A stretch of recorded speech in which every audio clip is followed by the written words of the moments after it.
space is that W and S, you're actually pitching your ship as opposed to moving forward.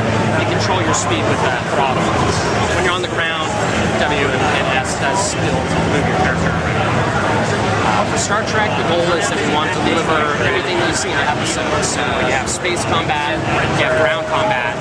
Almost every episode takes you back and forth between the two. So as the story unfolds, you might warp into a system, fight some Klingons in space. I actually know the whole deal. I'm kind of a huge fan of it. So I have another question. Sure. Are these customizable? Yes. You can set up, right now these are placeholder in terms of that this is what we've given you. But users can customize what they want for their power settings. Nice. As your power levels change, that affects all the systems on your ship. So for example, right now you have some bridge officers. You have tachyon beam, which brings down enemy shields. That draws directly off of how much power you have in auxiliary. So depending upon what you're trying to do, what role you're being, which is really how you gather your officers. You could be, I'm going to be more resilient, so I bring merchant's power to shields, which is an engineering power. I want to be delivering most of the damage, so torpedo salvo. I want to weaken and support, fire off a tachyon beam. It's just kind of that. Try to get as much info as possible. You have an onboard ship replicator.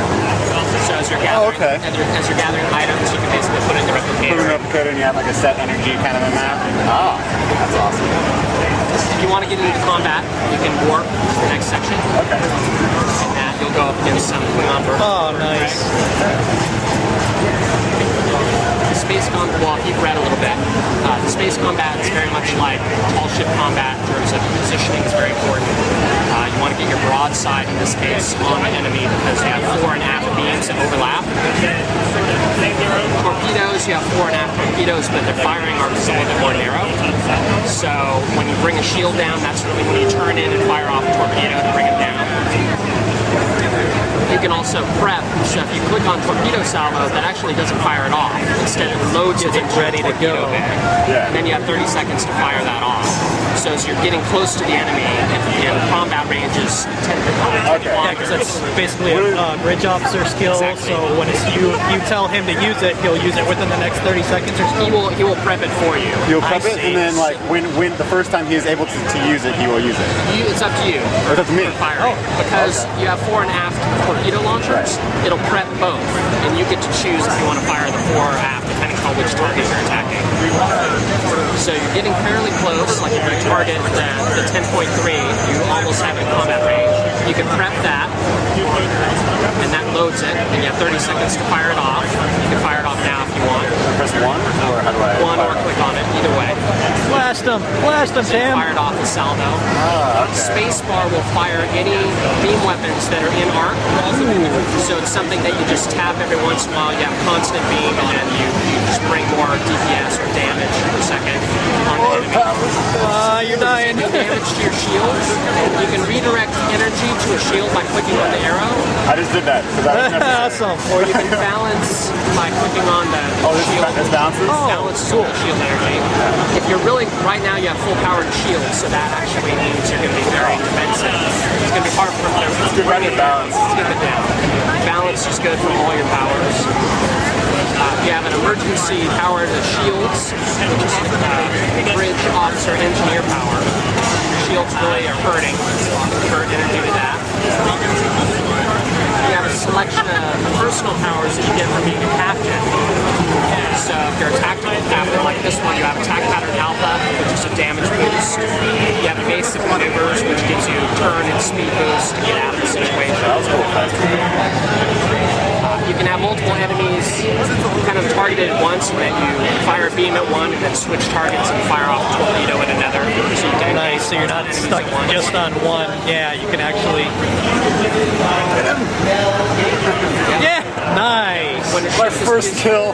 When the ship's destroyed, it has warp core breach, so it actually does AoE damage. Right. Okay. So you can fire into a cluster and take one out, you're going to do more damage to those ships. Get out of there. Alright, I like the feel, like the flow. Like when I get into a bad position, I can't just like boom, like in a first-person shooter. Right. I have to actually like plan it. Yeah. they're very maneuverable. So they're always going to try and get to an advantageous position. So right now they're working on your half shield, so they're trying to stay behind you. Yeah. It's right They're on doing a top pretty of you. darn good job. I am a total noob. Fortunately, because your arrays have such a wide arc, you always pretty much have a weapon that you can bring on board. Torpedoes a little harder to fire, but of course they do a little bit more damage. They don't do great damage against shields though.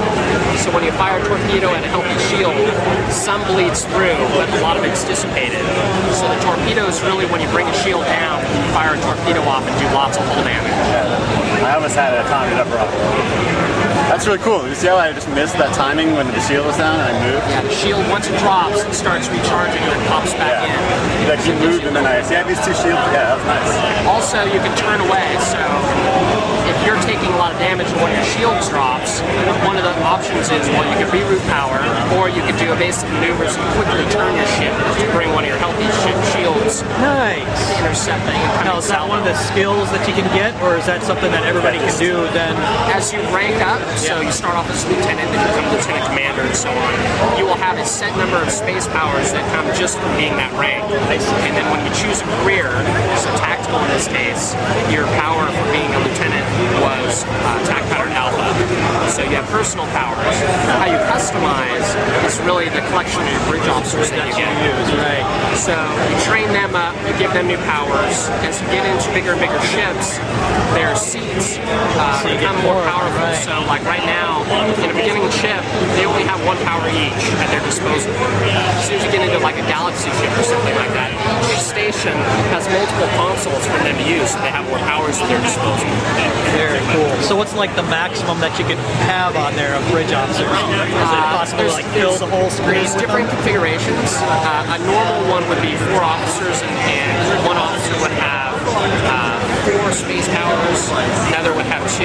Some would be like ensign seats, which only have 1. I see. And then your ship configuration, if you take a science vessel, you're going to have more seats for your science officers. And their skills are going to be based off of science type Exactly. things. Awesome. Well done. You have a travel power, which is full impulse. Once you drop out of combat, you can turn that on to fly around, get to next combat scene faster, just explore more. If you're ready to go to ground, you can beam down, or you can do more space combat. I just wanted to look around the environment a little bit. So go ahead and click on full impulse, Yeah. and that'll zip you along. You can fly around the asteroid belt. Oh, okay. Enemies show up kind of at the edge. Your scanners, they tell you what group size is first, and then as you get closer, it actually breaks out into what ship class they are. Does it, what are these orange? What does that tell me? That's an enemy. Just as an enemy? Do they have different colors for different, like, harder enemies? There is softer conning. enemies? Yes, once you select an enemy, conning. they indicate whether it's beyond your means or whether it's an appropriate enemy. Some of the UI, this is all final UI, so we're still working on some of that. Like you can